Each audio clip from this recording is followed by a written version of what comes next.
Вот вы основатель болгаро-чувашского Турханата.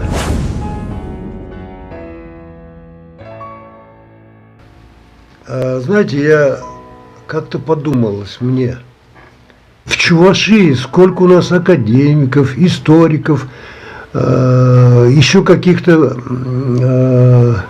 ученых, талантливых людей, но никому в голову, и даже никаким главам республики в голову не приходило задуматься о будущем чувашского народа. Вы вот этим возвращаемся опять к началу века, так ведь?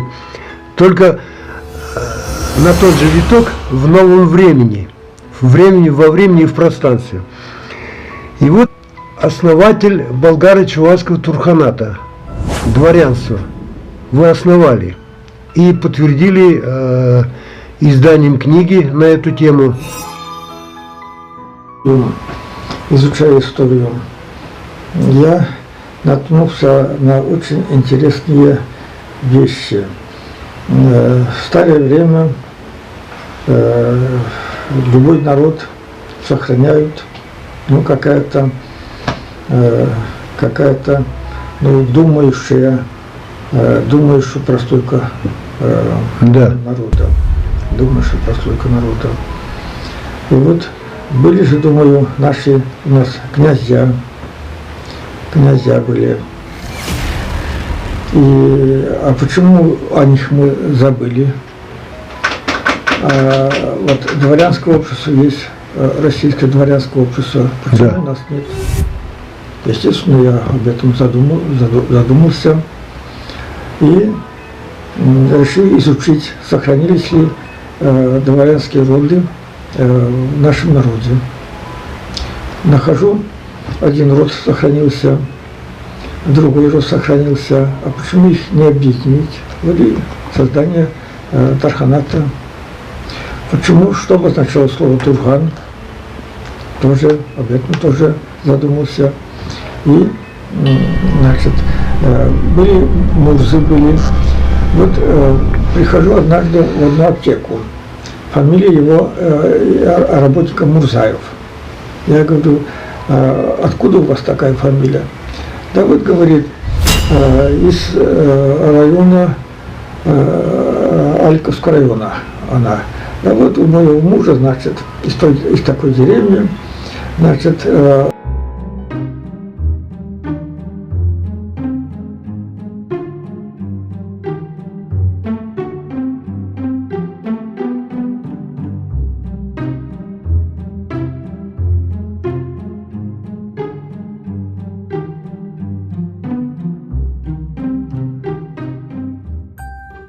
был татарский мурза, и вот от имени этого татарского мурзы идет вот наша фамилия. Я говорю, в Аликовском районе никакой татарин, никакой татарский мурза не может быть. Слово мурза — это чувашское слово марза. Вот такие слова, они из-за того, что уже забыты прослойка мурзы, Тархана, все приписывают чувашам, это татарам. Или вот тут село Тударгаси есть, Тударгаси. И вот один так называемый у нас ученый пишет, это село обосновал татарин, поэтому его назвали Тударгаси. Не было этого. В те годы, когда основаны эти села на правом берегу Волги, не было никаких татар, не было. Есть Калмыкасы был, вот он пишет, это Калмык основал. Межергаси, Межер есть село, это Межер основал. Тогда, получается, половину наших сел основали чужие люди. Это, если изучить историю народа, само собой, перед глазами наша тяжелая жизнь. Дети умирают. Что делать, чтобы сохранить вновь родившегося ребенка?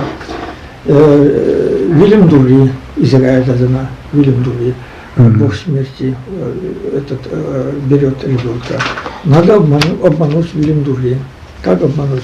Не надо сообщить, что родился ребенок. И вот когда ребенок рождается, ему дает имя Тудар. Пусть ищет там татарина. Или калмык, пусть ищет там калмык. Или, скажем, Сергей дает имя воробей. Пусть нет, в семье ребенка нет, Сергей только там. Стая воробьев летает. Ага. Это тяжелая жизнь заставила. Потом вот я издал такую удивительную книгу «Родники бессмертия болгаро-чувашского народа». Я здесь высказывания великих ученых, политических, общественных деятелей о нашем народе. Значит, и почему я сейчас эту книгу в руки брал? Вот указ Екатерины II.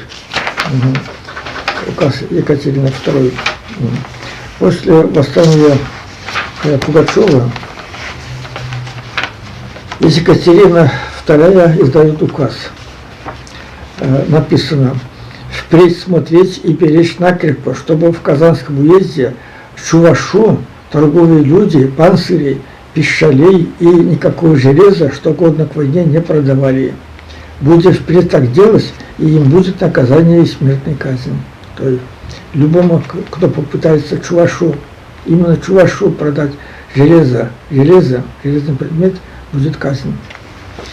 Не татарину, не башкиру, башкиры хвалятся, вот везде башкирское восстание, там это прочее. Именно чувашу, вот забывают.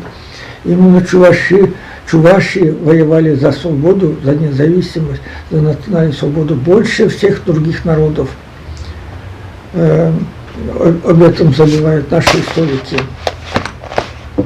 А вот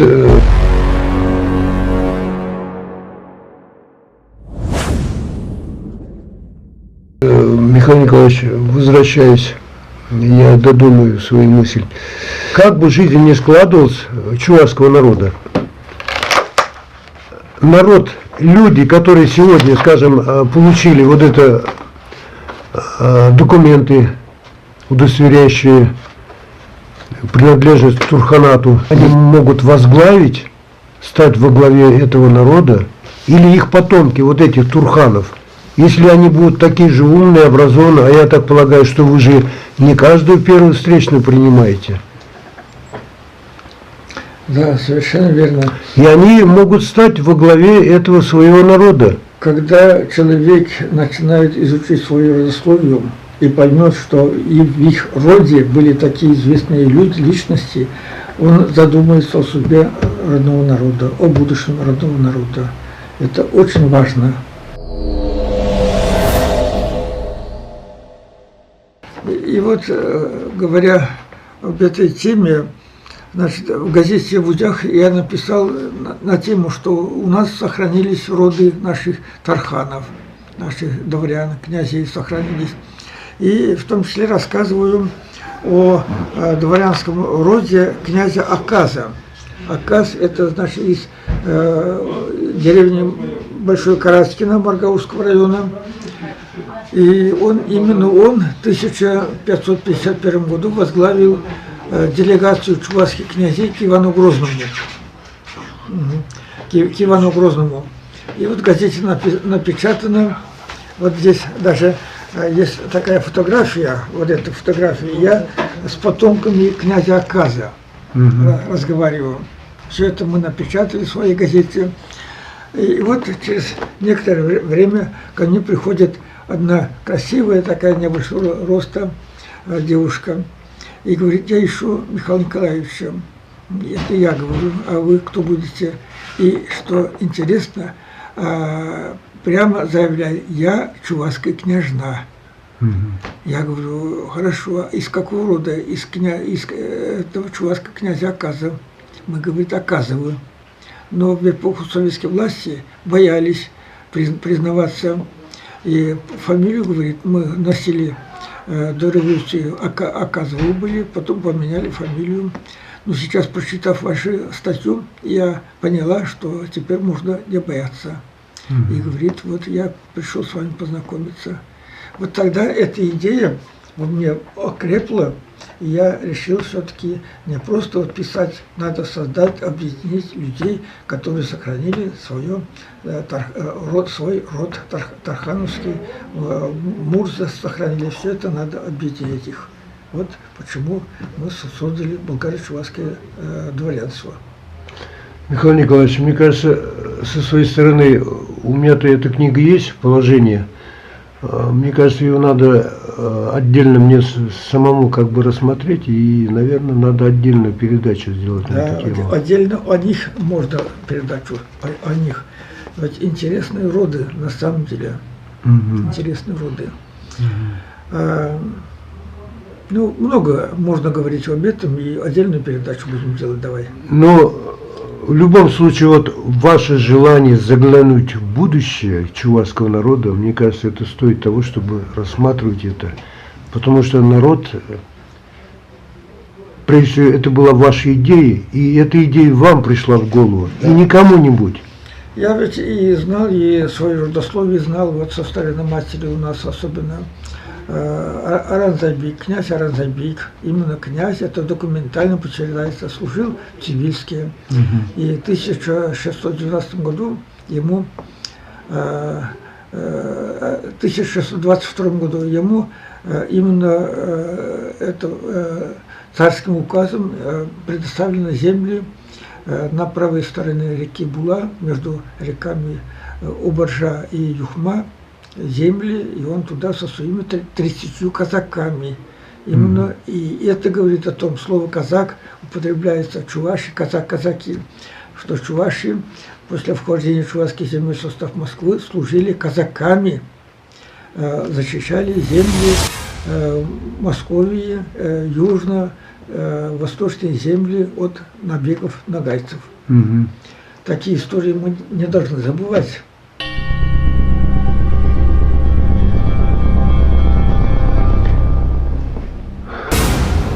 Это вот вы воссоздали, вытащили из глубины веков всех имен царей, вождей, предводителей народов.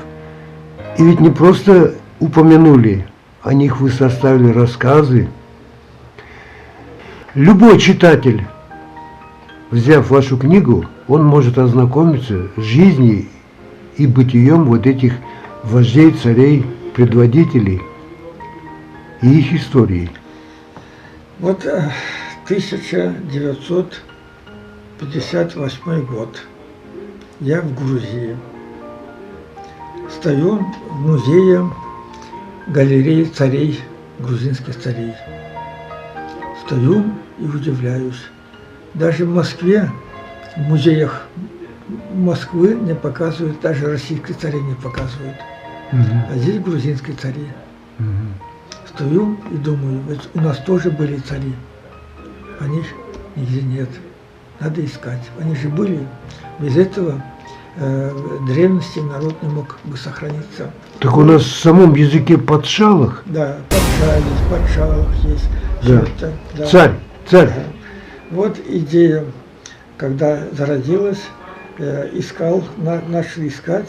И когда начинаешь искать, находится само собой, все находится в документах, есть это, исторических хрониках. Вот, скажем, о Ермаке я написал книгу. Ермак что? Ермак Чуваш. Ну вот книга 1680 года книга. Там прямо сказано: Ермак болгаро-чуваш. Откуда родом все, что такое, даже там объяснение дается, что такое слово казак, все это дается. А ведь эта книга есть, почему его не видели наши историки? Вот видели, мы делали вид, что нет, не видели. Все было, и все, значит, я ничего не выдумывал, я везде, если вот в моей книге «Древние чуваши», если я о чем-нибудь рассказываю, я там обязательно упоминание делаю, ссылку делаю. То есть вы как исследователь? Да, как исследователь. Такой историк вот так писал, такой историк вот так писал, такой историк вот так писал. Мне кажется, вот этот историк прав, или наоборот. Я думаю, вот надо еще вот так, вот это дополнение сделать. Я так пишу, ничего я не выдумывал. что меня еще сейчас радует, некоторые историки уже о Волжской Болгарии, когда начинают писать, пишут, что будто бы они уже открытие делали. Даже мое имя уже делают вид, что Юхма не писал, что будто бы они впервые написали о царях, там, о каких-то царях. Ну пусть пишут, это меня радует только. Ну, пытливый ум-то разберется. Пытливые умы разберутся, ты прав. Конечно. Потому что не было имени Юхма, выдумал там какие-то там, даже целые комиссии создавались, ездили, там вместо Веспюрт Комсомольского района ездили они Веспюрт Шемушинского района, запутались, все. А сейчас уже пишут, нет, это я впервые рассказал об имени, уже так начали писать, уже пусть пишут. Это меня только радует, потому что Эмине это на самом деле великая поэтесса, великая певица, которая оставила огромный след в судьбе нашего народа.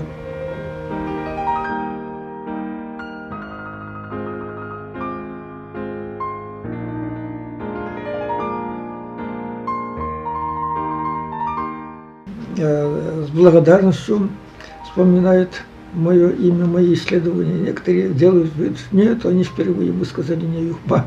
Это, мол, я высказал, пусть пишут так. Ну, я так думаю, что история каждому воздаст и расставит по местам. Вот меня радует, что еще мои исследования, они уже вышли за пределы республики, за пределы Чувашии, за пределы России. Вот юбилей был, 85 лет. Поздравили из Германии, поздравили 3-4 человека, из Венгрии, крупнейшие ученые, Болгарии, Турции, из Казахстана человек 30 звонили. Меня избрали почетным профессором 2 казахстанских университетов. Это очень много значит. И в то же время я бы очень хотел быть почетным профессором своего университета, пединститута, где я учился. Нет, они не берут. Они не думают об этом. Они должны радоваться, что Юхма учился у нас, получил образование. Так не то, что радоваться, там надо обелиск поставить. Знатных людей, уважаемых людей. Вот в этом, наверное, ну, что тут говорить, чувашский народ, он разноплеменный.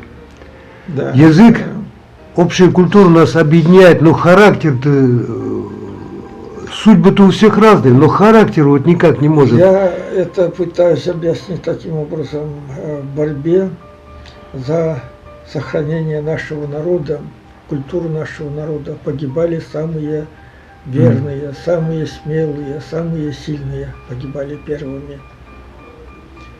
И оставшиеся, я вот видел очень интересный документ, когда Екатерина II стала отменять дворянские звания у чуваш, значит, один пишет жалобу на имя Екатерина, вот там такой-то человек говорит, что он из рода Мурзы. Нет, сейчас же, ну нет у нас Мурзы, вы же отменили, его надо наказать.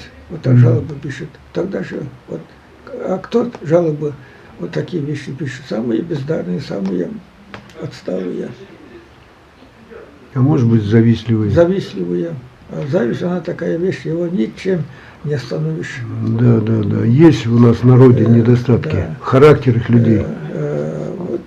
Вот, ну, народ именно боролся, не бастовал. В связи с этим интересно, я рассказ написал, когда Пушкин поехал по следам Пугачева, Бичурин ему дал адрес одного участника войны Пугачевского восстания Чуваша в селе Эсмель. И вот Пушкин там остановился на ночлег, идет к нему и в разговоре говорит, ну зачем вы, чуваши, все время бастуете? И старик ему отвечает, барин, мы не бастовали, мы воевали. Это очень большая разница между словом воевали и бастовали. бастуют рабы, Да. а воюют, это герои воюют.